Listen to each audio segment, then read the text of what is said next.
وحده لا شريك له وأشهد أن النبي بعده. اللهم صل وسلم وبارك على سيدنا محمد وعلى آل سيدنا محمد. فقال الله تعالى في القرآن الكريم: أعوذ بالله من الشيطان الرجيم. بسم الله الرحمن الرحيم.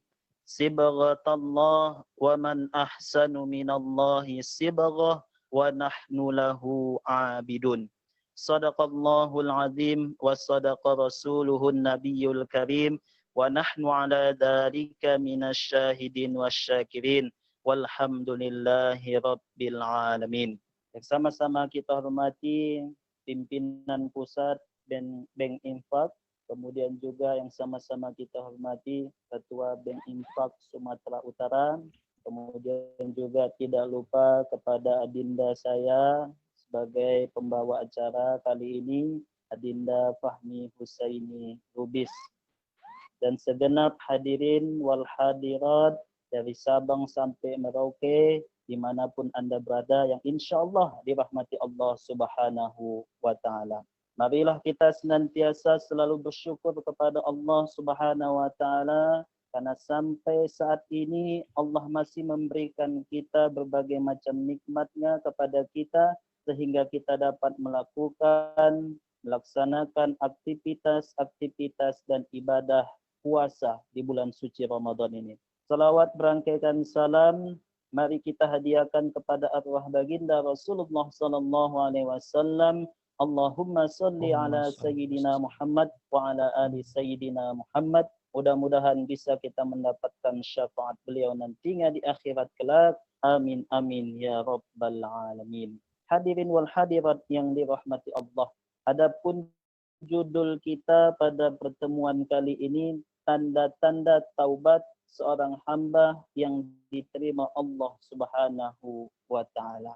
Kalau kita mendengar kalimat dosa, pastilah kita, setiap dari individu dari kita pasti pernah melakukan, bahkan juga mungkin sering melakukan dosa. Bahkan setiap saat mungkin juga kita melakukan dosa. Baik itu dosa-dosa kecil, dosa-dosa sedang, maupun dosa-dosa besar. Akan tetapi bukan berarti dengan dosa itu kita berputus asa. Kita mengeluh atas rahmat dan ampunan Allah Subhanahu wa Ta'ala.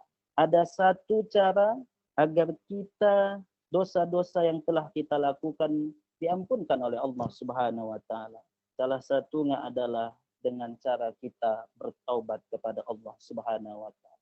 Allah Subhanahu wa Ta'ala berfirman, Ya ayyuhalladzina amanu tubu ilallahi taubatan nasuha. Wahai orang-orang yang beriman, taubatlah kalian kepada Allah dengan taubat yang sebenar-benarnya, dengan taubat yang semurni-murninya taubat, dengan taubat yang sehakiki-hakikinya taubat. Karena banyak orang yang bertobat hanya tobat 1 minggu saja, 1 pekan, 1 bulan saja. Selesai dari taubatnya 1 bulan, mungkin dia melakukan dosa itu kembali. Maka Allah mengajak dengan kalimat yang indah, dengan kalimat yang begitu penghormatan. Karena bukan menggunakan ya ayyuhalladzina, ya ayyuhal muslimuna, tidak. Atau ya ayyuhal muslimat, tidak. Tapi dengan menggunakan ya ayyuhalladzina.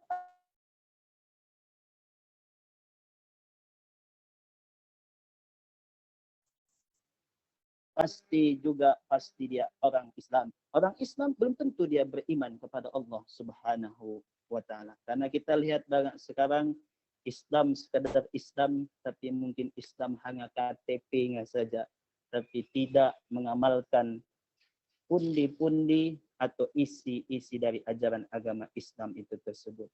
Hadirin wal hadirat yang dirahmati Allah Subhanahu wa Ta'ala. Di dalam kitab Al-Mawsu'ah Fima Istalaha Alaih, karangan Syekh Abdul Karim, beliau memaparkan dan menjelaskan ada 5 tanda-tanda taubat seorang hamba diterima oleh Allah Subhanahu wa Ta'ala. Mungkin kita dari puasa pertama Ramadan kemarin sampai hari ini, kita bertobat atas segala dosa-dosa yang telah kita lakukan kepada Allah Subhanahu wa taala. Mungkin kita bisa melihat bagaimana tanda-tanda taubat kita, diterimakah atau tidak. Maka pada kajian kali ini kita akan bahas. Yang pertama adalah nikmatul ibadah. Tanda orang yang taubatnya insya Allah diterima oleh Allah Subhanahu wa taala adalah nikmat dalam beribadah kepada Allah.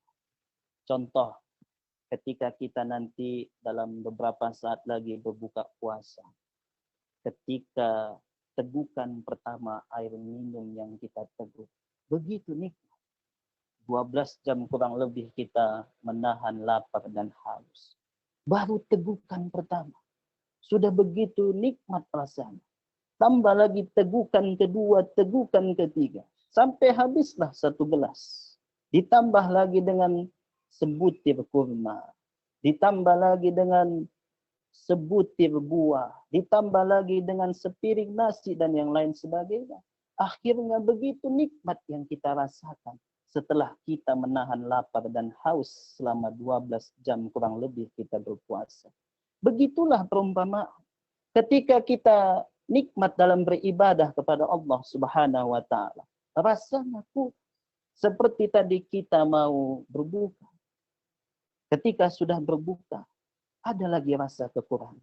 Ingin menambah makanan, ingin menambah minum. Begitulah ketika nikmat dalam beribadah itu terus menggebu-gebu di dalam hati kita. 2 rakaat duha mungkin kurang. 4 rakaat kurang, 6 kurang, sampailah kita 12 rakaat. Barulah kita merasakan begitu nikmatnya dalam beribadah kepada Allah. Salat tahajud 2 rakaat kurang, 4 kurang, sampailah kita 12 rakaat. Akhirnya kita meraih dan menggapai kenikmatan itu. Maka ketika kenikmatan demi kenikmatan itu sudah kita dapatkan, maka insya Allah tanda taubat kita diterima oleh Allah Subhanahu wa taala. Maka mungkin ketika nikmat ini, kenikmatan dalam beribadah, terutama apalagi di bulan suci Ramadan ini, kita rasakan. Maka insya Allah saudara-saudaraku kaum muslimin dan muslimat, mungkin taubat kita sudah diterima oleh Allah Subhanahu wa taala. Amin amin ya rabbal alamin. Tanda yang kedua adalah qiyamus sunnah. Allah mudahkan bagi kita untuk mendirikan sunnah Rasulullah Sallallahu Alaihi Wasallam. Sebelum kita bertobat, mungkin kita jauh dari sunnah. Akan tetapi ketika kita sudah berjanji untuk bertobat, ya Allah, aku bertobat kepada Engkau ya Allah. Aku tidak akan mengulangi dosa-dosa aku lagi ya Allah. Terutama dosa-dosa besar yang telah aku lakukan ya Allah. Ketika itu, mulai ada perubahan, efek demi efek yang kita rasakan. Step by step. Akan tetapi yang paling penting adalah konsisten atau istiqomah dalam menegakkan sunnah Rasulullah SAW. Mungkin sebelum kita bertobat, kita tak pernah mengerjakan sholat duha. Sebelum kita bertobat, mungkin tak pernah kita sholat tahajud. Mungkin ketika kita belum bertobat, mungkin tak pernah kita melaksanakan sholat sunat qabliyah ba'di, sholat sunat hajat, sholat sunat tobat dan yang lain sebagainya. Akan tetapi ketika kita sudah mengikrarkan untuk bertobat kepada Allah Subhanahu wa taala, timbul kesenangan untuk menegakkan sunnah Rasulullah sallallahu alaihi wasallam. Hadirin wal hadirat yang dirahmati Allah Subhanahu wa taala. Kemudian tanda yang ketiga adalah al-jama'atu ma'as salihin. Allah mudahkan bagi kita berkumpul dengan orang-orang yang soleh. Masya Allah, sungguh bahagia saya diberikan kesempatan pada kali ini untuk memberikan tausiah, memberikan sedikit ilmu. Balighu anni walau kanal ayah. Sampaikan walaupun 1 ayat pada kesempatan kali ini. Kita doakan yang hadir di acara ini, di Zoom kita ini, kajian online ini adalah orang-orang yang soleh. Amin amin ya rabbal alamin. Ketika Rasulullah SAW mengumpamakan sebuah majlis, masalul jalisis soleh Perumpamaan sebuah majlis yang baik, majlis yang soleh, kata Rasulullah, kasahibil misk, seperti kita bersahabat dengan penjual minyak wangi. Ketika kita datang ke tempat penjual minyak wangi, mungkin badan kita belum wangi. Mungkin ada yang bau keteknya, ada yang mungkin masih ada tahi matanya, belum ada sedikit pun wangi dalam tubuh kita. Akan tetapi ketika kita datang ke tempat penjual minyak wangi, kita mencoba satu demi satu botol, kemudian kita teteskan di pakaian kita, maka timbullah wangi dalam tubuh kita atau dalam pakaian kita tadi yang kita pakai. Maka perumpamaan ketika kita berkumpul dengan orang-orang yang soleh, ketika ada orang yang beribadah, tingkatan ibadahnya lebih besar, lebih semangat daripada kita, maka timbullah motivasi ketika kita berkumpul dengan orang-orang soleh.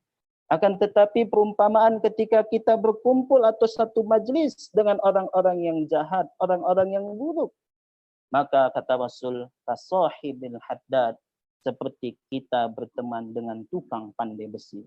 Kita lihat ketika kita berangkat dari rumah dengan memakai wangi-wangian, ketika kita mengunjungi tempat tukang pandai besi, ketika itu ada besi yang dibakar, maka bau dari besi yang dibakar tadi akan mengenai pakaian kita.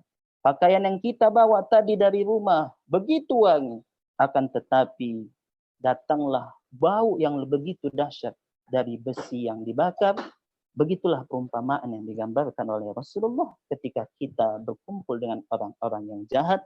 Ketika kita berkumpul dengan orang-orang jahat, maka yang ada di benak kita, di pikiran kita, pasti selalu kejahatan demi kejahatan. Na'udzubillah, tsumma na'udzubillah. Maka tanda tobat yang ketiga tadi adalah kita dikumpulkan oleh Allah Subhanahu wa taala dengan orang-orang yang saleh. Kemudian tanda yang keempat, sahlun lisam'in nasiha. Allah mudahkan bagi kita untuk mendengarkan nasihat. Yang muda memberikan nasihat kepada yang tua tidak jadi masalah. Yang tua memberikan nasihat kepada yang muda menerima apa adanya. Jangan sampai ada sifat sedikit pun dalam hati kita tidak menerima nasihat. Walaupun usia, golongan, status itu tidak ada jadi masalah. Karena Allah melihat bukan dari usia, bukan dari status, melainkan dari inna akramakum indallahi atqakum. Sesungguhnya orang yang paling mulia di sisi Allah Subhanahu wa taala adalah orang-orang yang paling bertakwa. Maka ketika kita memberikan nasihat, ada orang yang memberikan nasihat kepada kita, maka kita dengarkanlah. Walaupun usia nggak mungkin lebih jauh mudah daripada kita, tapi kita bisa menerima dengan lapang dada nasihat demi nasihat. Lihat kata Rasul, al-ilmu babun wa babuhu Ali bin Abi Thalib. Ilmu itu memiliki pintu dan pintunya adalah Ali bin Abi Thalib. Maksudnya apa? Ali adalah salah satu sahabat Rasul yang muda. Karena mungkin di atas Ali bin Abi Thalib banyak lagi senior-senior sahabat-sahabat Rasulullah SAW. Akan tetapi ketika satu majlis para sahabat berkumpul, ketika itu Ali memberikan nasihat demi nasihat, para sahabat mendengarkan nasihat itu dan menerima nasihat yang diberikan oleh Ali bin Abi Thalib.